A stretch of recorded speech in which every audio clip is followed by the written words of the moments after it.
at the molecular level. Good morning. Welcome to the Daybreak Show. I am the Sultan. We'll get started, but first, coffee.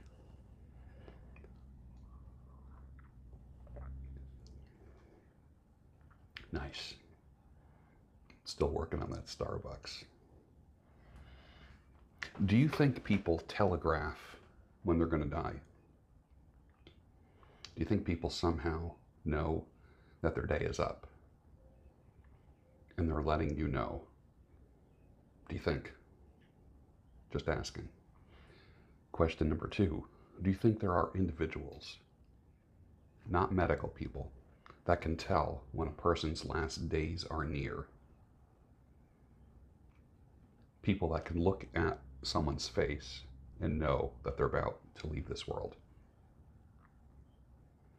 I know people like that. And I will say that I'm not going to say it's a gift. I'm not even going to say it's an ability. But I've been around people who have a certain look on their face, and within a very short period of time, they die. And I can't identify the look, but it's a look that I remember my grandfather had on his face not long before he passed. Do you have that? Some people do, some people don't. It's neither good nor bad. It was interesting. I was talking with someone about the 2 interviews with the 2 ladies that I did the past 2 days, Anna and Deborah, which I hope you've watched both of them. Very interesting conversations. Both are passionate. You can agree, but both people express passion differently. Isn't that a beautiful thing? People express the same passion. They express it completely differently. Not everyone has to be like you. You don't have to be like anyone. Just be yourself. And it shows. It's effective. You are the most effective when you are authentic and genuine in yourself. Don't doubt me on that. It's too hard to be fake. It takes too much energy to keep fakeness up.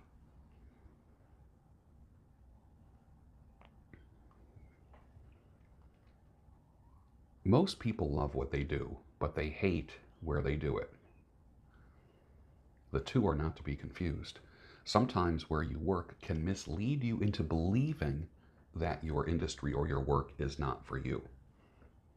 So the real task is to find the best fit where you can practice your profession. If you remember, several years ago, I worked at a place cutting hair in a mall. And I started actually thinking, it actually occurred to me, I hate cutting hair. I can't stand coming to work. The reality was, I didn't like going to work at a mall. I used to say a damn mall. I work in a damn mall. But I loved cutting hair.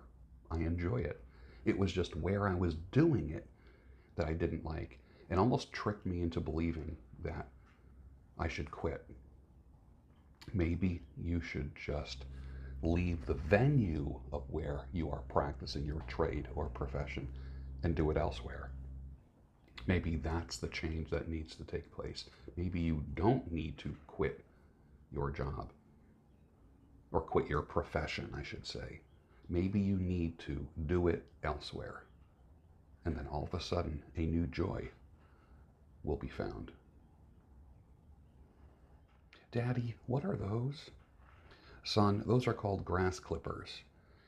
People would actually be on their knees or sitting on the grass and clip the grass around bushes and sidewalks, and people felt the earth and the grass with their hands. Really, Daddy? Yes, son, really. You know, it's never too late to be awakened. Never too late. Better late than never. You ever look at some of your past social media posts? I'm talking from years ago. Not last month, not last year, but from 5 to 10 years ago. You are different, aren't you? And it feels good.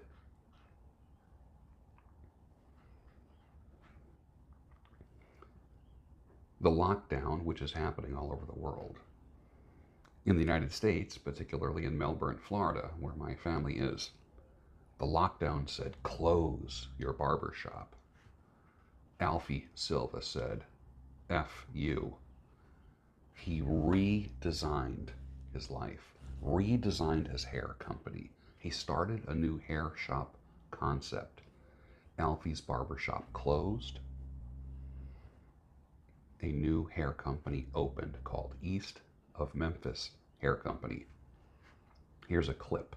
You're going to see the full video at this channel tomorrow, but here's a clip for you to see.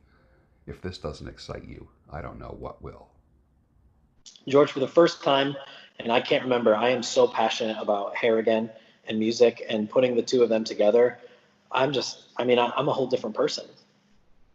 What will a person experience at East of Memphis Hair Company? You're going to get 100% passion. Not that you didn't get that at Alfie's, but you're going to get that cutting edge feel that I had back then. I'm going to say, okay, so you've had the same haircut now for the last 6 years. Maybe it's time to move into the next generation of hairstyles. It's that I used to call it the little black dress factor. And by that, I mean a woman in 1986 went out on a date and went out with her friends, and she had this little black dress on. And she got more compliments that night about how great she looked, that for the rest of her life, she tried to wear that little black dress, the same cut, the same style. Meanwhile, or the man, got a great suit. I love that tie, so the guy wore the tie out.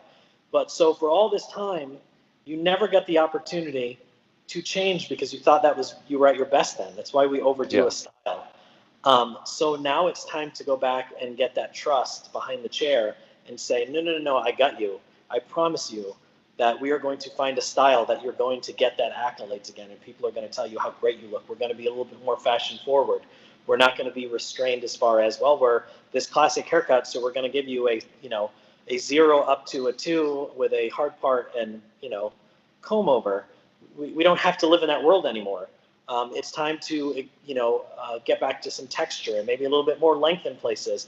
It's time to go and see what's going on in the world of entertainment. So you're going to get that. We're going to be definitely inspired by that. And just really getting back to making sure people are comfortable. And I know yesterday was the first day there, and I've been moving stuff, so I haven't been behind the chair, but I wanted to be there behind the counter all day and listening to stuff. And people are like, well, this is different. Well, yeah, it's supposed to be. So you're going to get that. You're going to get that fresh feel. You were going to get that. And it also goes back, another mentor. I worked with Vidal Sassoon for a small period of time, and Vidal, very, very soft-spoken, but you knew what he had to say. And I remember Vidal, that concept of Vidal Sassoon was everybody was cutting hair, but Vidal did something so beautifully and gracefully that was different. He just combed hair and let it live where it wanted to live, and that whole phrase, let it live or let it be, he just combed hair where it was and created a whole, wow, the hair doesn't have to stick up anymore. I'm not fighting it. And that for me was, his studio's on the second floor in London, and there's different places, these lofts. That's the space I have now. I have a loft and I have multiple spaces in there to create that environment back where hair was everything. And we mixed music because you always remember your first kiss, what song was playing. You remember when your dad passed away and what song played on the radio. You remember your grandpa's favorite song, or when you sat on his lap, what song was playing in the background. You remember your first beer. You remember the first time you made love. You remember your wedding song, your first dance. That's how important music is, and that's what we're going to do with our style. You're going to get your life back through a great hairstyle and take control of your look, and you're going to remember the music that got you there. So that's important to me. I wanted that sense memory to come into place along with music, and since we're passionate about that, that's going to be our number one. Nursing homes are going to come under fire very soon. Have you seen the video of the dude beating a patient in a nursing home? Beating him. Just, like those speed bags that boxers do. He was beating the man's head that fast. It was terrible. And my response was, make firing squads great again. If you do that to the elderly, like that, you go to the firing squad. I don't care who you are. I don't care what your color is. I don't care what mitigating circumstances there are. You go to the firing squad. Period. You don't do that to people. When I walk on by, girls be looking like, damn, he fly. I pimp to the beat walking down the street. In my new La Freak, this is how I roll. Animal print, pants out of control. It's even hard to say that. That's actually lyrics to a song from the band or the group LMFAO 2011. We are so doomed. Oh, Lord. But they're artists. They have to communicate their art. Yeah, okay.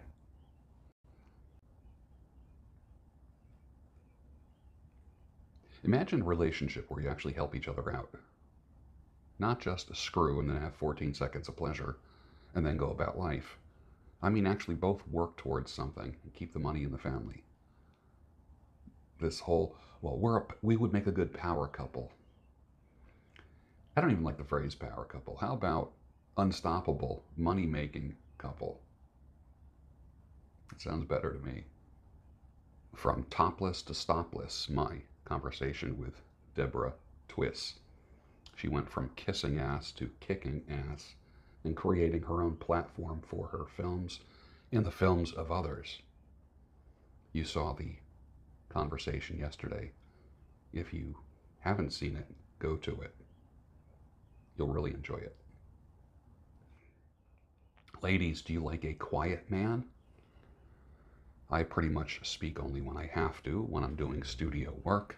I'm on a business call, but pretty much I'm not a chatty person. I'm quiet. My home is so quiet, you would think that someone died here. I can hear birds and the breeze as it's coming through the windows. Do you like it quiet? I always ask ladies, do you like a quiet man? One woman said, if he's not talking, then I don't trust him. I've seen that. That's probably based more upon your experience than anything else. But I say this kind of jokingly, but kind of true. A man sitting in a room, complete silence, reading a book. A woman walks into that room. Within 2 minutes, there's talking, and it's usually the woman. And what she's usually saying is she's commenting on something about the man or making a demand on him somehow, which is requiring a response. I'll never forget, well, that being said, I live a nag-free life right now, and I don't intend on having one, having a nagging life or a nagging wife. You know how my life is right now? Birds chirping. Some people said, I've seen that happen with men like that, and they end up growing lonely and sad. I've been on this earth for 6 decades. I'm not lonely. I'm not sad. I'm not getting lonely. I'm not getting sad. I'm pretty darn excited. I like this. This is beautiful. This is how my day is every day, unless I'm at work. But this is my home, just like this. It's beautiful. I remember reading about a pastor back when I used to like this guy's teaching many years ago. Eugene Peterson. He was pastor of Christ the King Presbyterian Church. I believe that was the name of it in Maryland somewhere. But he wrote a book on pastoral ministry. It was called Working the Angles. And he and his wife would go hiking and not talk to one another. The goal was to not hear anything but nature. And then, when they got to a destination on their day hike, the only thing that they would speak to each other would be Psalms. Open up and read a Psalm. And then hike back, not talking at all. It sounds weird to many. I think I read that when I was probably in my late 20s. That sounded so appealing to me. I don't always have the need to talk. Some people do. I mean, there's a time and place for everything. But wouldn't you rather have it quiet? One of the reasons why I get up early in the morning is because I love peace and quiet. 8 o'clock, weed whackers, leaf blowers, lawn mowers, commerce, traffic. But I get up so early, I get at least 2 hours of peace and quiet in the morning. Did you see the episode of The Dead Zone from 2003, 17 years ago? Did you see that clip? It looks like it was filmed yesterday. All right, what's going on? Just let me think about where to start. Well, he saw something. What is it? I saw a virus. I think some kind of disease. A virus? Like what? Like SARS? I don't know. All I know is that it's highly infectious.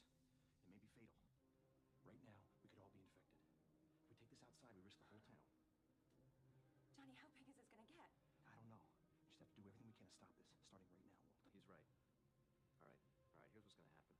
We need to make sure that everybody that's inside stays inside. I'm going to get a few deputies on it. We'll call it a lockdown. Lockdown? Well, until I come up with something better. Walt, no. No, you cannot lock the school doors. This is for your family's safety. Will I get sick too? Maybe we should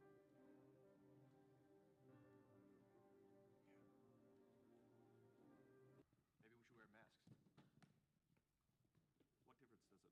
According to you, we've already been exposed. Let's get one thing straight, Mr. Smith. I'm responding to political pressure.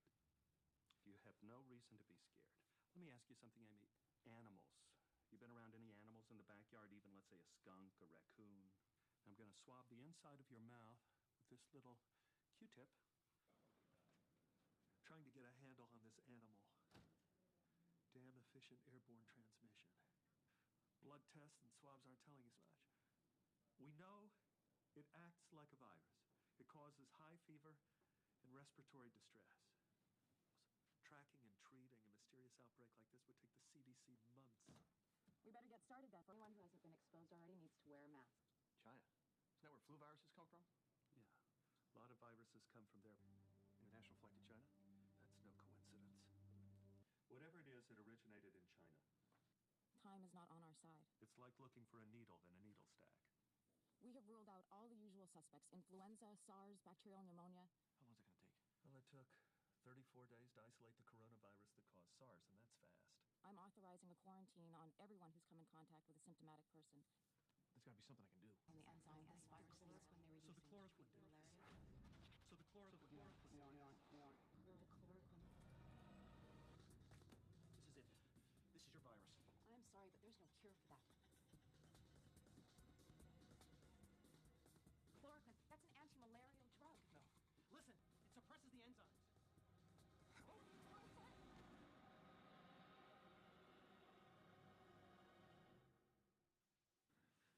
Welcome back, you damn fool. What happened? We started everyone on chloroquine, stopped the thing dead in its tracks. Now, the CDC would have figured it out eventually, but not in time. AMC theaters are owned by communist China. I just found this out, which means I will never step foot inside of another AMC theater ever again. I want nothing to do with the communists. Nothing to do with them. I will not support them in this country. Sorry, ain't happening. And with that, finish your coffee, and I'll see you Monday morning on the Daybreak Show, your daily dose of sanity, clarity, and reason.